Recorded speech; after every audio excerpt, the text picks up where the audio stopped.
Hello guys, how are you? I hope you all are doing really well.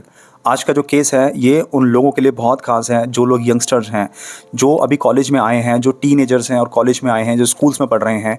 ये उन लोगों के लिए बहुत खास है। जो भी लड़के और लड़कियां ये केस देख रही हैं, ध्यान से सुनिएगा और अपने विचार कमेंट बॉक्स में ज़रूर दीजिएगा। तो चलिए कहानी शुरू करते हैं।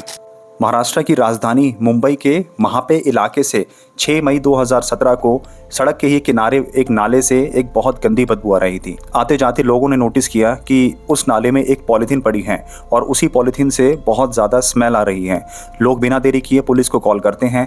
पुलिस वहाँ पर आती है और उस पॉलीथीन को बाहर निकाल के देखती है।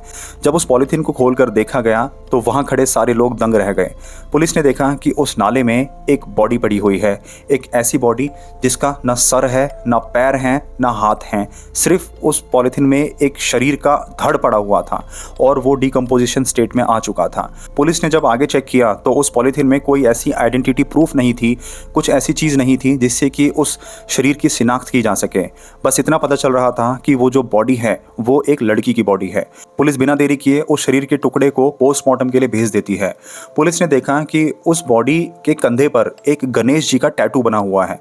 तो इस चीज़ से ये साफ हो गया था कि ये जो लड़की है ये किसी हिंदू धर्म से बिलोंग करती है। पुलिस के सामने अब सबसे बड़ी चुनौती थी कि इस बॉडी की शिनाख्त की जाए। पुलिस ने उस बॉडी और उसके साथ मिले कुछ कपड़े और कंधे पे छपे हुए उस गणेश जी की टैटू की फोटो ली और उसको अखबार में पब्लिश कर दिया।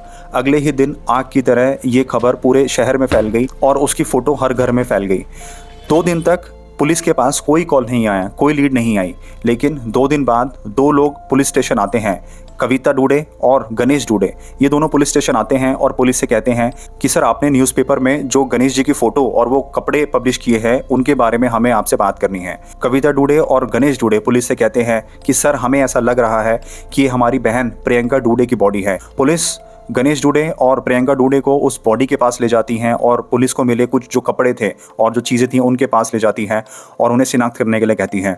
गणेश डूडे और प्रियंका डूडे उस बॉडी को देखकर फूट फूट कर रोने लगते हैं और वो पहचान कर लेते हैं। वो पुलिस से कहते हैं कि सर, ये कोई और नहीं, हमारी बहन प्रियंका डूडे ही है। दरअसल गणेश डूडे और प्रियंका डूडे भी दोनों भाई बहन थे और ये बोल रहे थे कि ये जो बॉडी है हमारी छोटी बहन प्रियंका डूडे की है। अब ये लोग पुलिस को बताते हैं कि सर, हमें जो पूरा शक है वो प्रियंका डूडे के ससुराल वालों पर है, क्योंकि 1 हफ्ते पहले ही अभी हमारी बहन की शादी हुई थी और शादी के लगभग 2 दिन बाद वो वापस मायके आई थी और वो रो रो कर बोल रही थी कि मेरे ससुराल वालों ने मेरे साथ मारपीट की है। जिसके बाद उसकी बड़ी बहन की समझाया कि अब तुम वापस मत जाओ और तुम यहाँ पर पुलिस का सहारा लो, लेकिन वो नहीं मानी और वो वापस चली गई। जिसके बाद उसका कोई अता पता नहीं है। हम उसको कॉल कर रहे हैं लेकिन उसका कॉल नहीं लगा। जब हमने आर्टिकल देखा तब हम आपके पास आए, तो इसलिए हमें पूरा शक प्रियंका के ससुराल वालों पर ही है। पुलिस जब प्रियंका के ससुराल पहुंचती है तो वहां पर प्रियंका का पति सिद्धेश मिलता है, प्रियंका के सास और ससुर भी मिलते हैं। पुलिस उन तीनों से पूछताछ करती है तो वो लोग परेशान होकर बोलते हैं कि सर, हमारी बहू 3 दिन से लापता है, जिसके लिए हमने पुलिस स्टेशन में मिसिंग की कंप्लेंट भी दर्ज कराई है। पुलिस जब क्रॉस चेक करती है तो ये सच पाया जाता है कि प्रियंका के ससुराल वालों ने मिसिंग की कंप्लेंट प्रियंका की दर्ज कराई हुई है। तो पुलिस को अभी ससुराल वालों के खिलाफ कोई एविडेंस नहीं मिलता, इसलिए पुलिस अब शांत हो जाती है और अपने तरीके से अब छानबीन करना शुरू करती है। पुलिस अब यहाँ पर सोचती है कि क्यों ना प्रियंका डूडे और उसके पति सिद्धेश का बैकग्राउंड खंगाला जाए, उसके ससुराल वालों का बैकग्राउंड खंगाला जाए।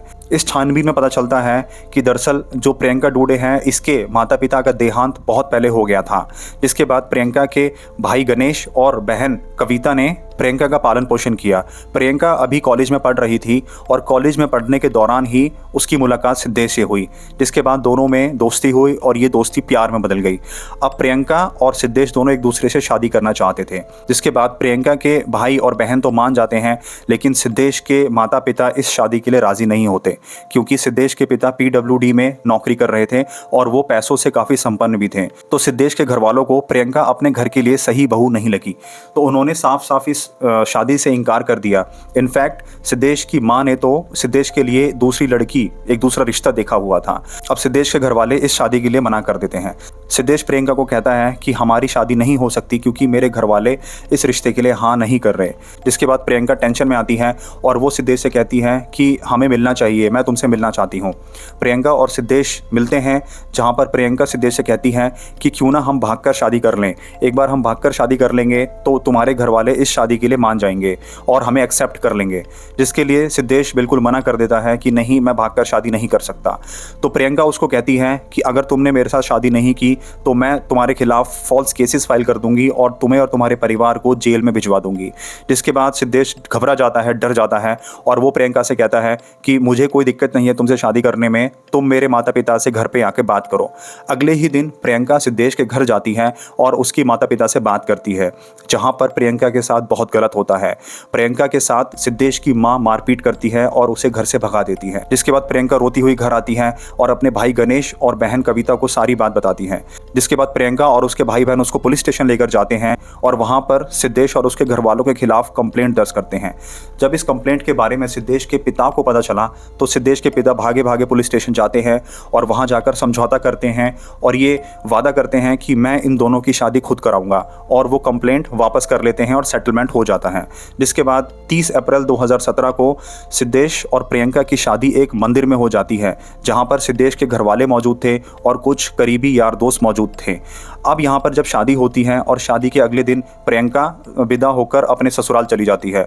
अब प्रियंका जब अपने ससुराल गई तो वहाँ पर प्रियंका के साथ बहुत मारपीट हुई। प्रियंका फिर रोती हुई अपने मायके आती है और वो कहती है कि मेरे साथ मेरे ससुराल वाले मारपीट कर रहे हैं, मेरी सास माधुरी और ससुर भी मेरे साथ मारपीट कर रहे हैं, जिसमें सिद्धेश भी मेरा साथ नहीं दे रहा। जिसके बाद प्रियंका के भाई बहन उसको सलाह देते हैं कि अब तुम वापस मत जाओ और यहाँ पर तुम पुलिस का सहारा लो। लेकिन प्रियंका अपने भाई बहन की बात नहीं मानती और वो वापस ससुराल चली जाती है।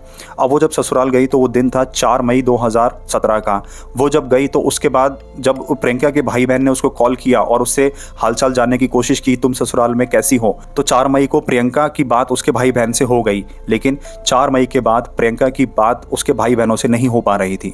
प्रियंका के भाई बहन प्रियंका को कॉल कर रहे थे, जानकारी लेने की कोशिश कर रहे थे कि उनकी बहन सही सलामत तो है, सुरक्षित तो है, लेकिन प्रियंका का फ़ोन स्विच ऑफ जा रहा था। जिसके बाद फिर प्रियंका के भाई बहनों ने न्यूज़पेपर में वो गणेश जी की फ़ोटो देखी और फिर प्रियंका के भाई बहन पुलिस के पास भागे चले आए। अब पुलिस गणेश और कविता का ये वाक्य सुनने के बाद सीधा प्रियंका के ससुराल पहुंचती है और वहां जाकर सिद्धेश उसके माता और पिता का फ़ोन ले लेती है और उनकी CDR निकालती है, यानी कॉल डेटा रिकॉर्ड निकालती है।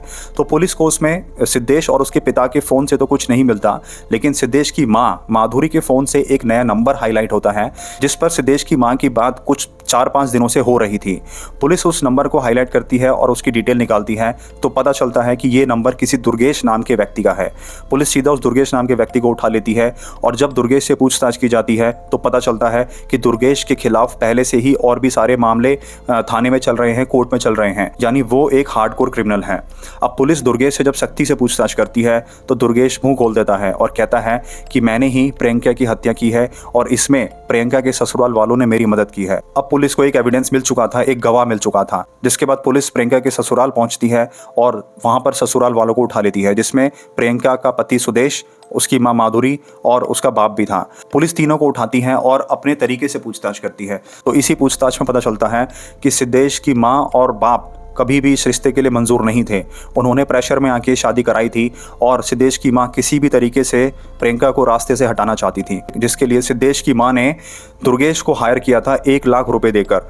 जिसके बाद 4 मई 2017 को दुर्गेश इस हत्याकांड को अंजाम देने के लिए सुदेश के घर पहुंचता है। रात को जब प्रियंका अपने रूम में सो रही थी तो दुर्गेश ने प्रियंका के मुंह पर तकिया रखकर उसकी सांसें रोक दी। अब इन सारे कातिलों को प्रियंका की बॉडी को ठिकाने लगाना था, तो दुर्गेश ने अपने एक दोस्त विकास को फ़ोन किया और वो काली सेंट्रो लेकर आया, जिसमें विकास और दुर्गेश ने मिलकर प्रियंका के शरीर के 10 टुकड़े करे, हाथ अलग किया, पैर अलग किया, सर अलग किया और सारे टुकड़ों को अलग अलग उस नाले में डाल दिया और जो उसका धड़ पुलिस को मिला था वो एक अलग पॉलीथीन में डाल दिया। अब ये बयान सुनकर पुलिस सबको अरेस्ट कर लेती है। ये मामला कोर्ट में चल रहा है। अब देखने वाली बात यह है कि इसमें अपराधियों को क्या सज़ा मिलती है। तो इस कहानी से हमें ये सीख मिलती है कि हम किसी से कितना भी सच्चा प्यार कर लें, लेकिन उसका असली रंग हमें तभी दिखता है जब हमारे ऊपर कोई मुसीबत आती है और हमें उसकी ज़रूरत पड़ती है। अब यहाँ पर सुदेश ने प्रियंका के साथ फिजिकल रिलेशन बनाए थे और उसके साथ खूब उसका यूज़ किया था, लेकिन जब प्रियंका ने शादी की डिमांड रखी तो वहाँ पर सुदेश ने साफ इनकार कर दी। लेकिन यहाँ पर थोड़ी गलती प्रियंका की भी है कि जब उसको पता चल गया था कि उसके ससुराल वाले ऐसे हैं, उसके साथ मारपीट कर रहे हैं, तो उसको सुदेश के साथ शादी नहीं करनी चाहिए थी, उसको पीछे हटकर कोई और रिश्ता देखना चाहिए था। तो दोस्तों ये थी आज की कहानी। आपको इस कहानी से क्या सीख मिली ज़रूर कमेंट बॉक्स में बताइए। तो ऐसे ही ट्रू क्राइम स्टोरीज़ देखने के लिए वीडियो लाइक करके चैनल सब्सक्राइब कर दें, बेल आइकन प्रेस कर दें जिससे नेक्स्ट वीडियो आपसे मिस ना हो।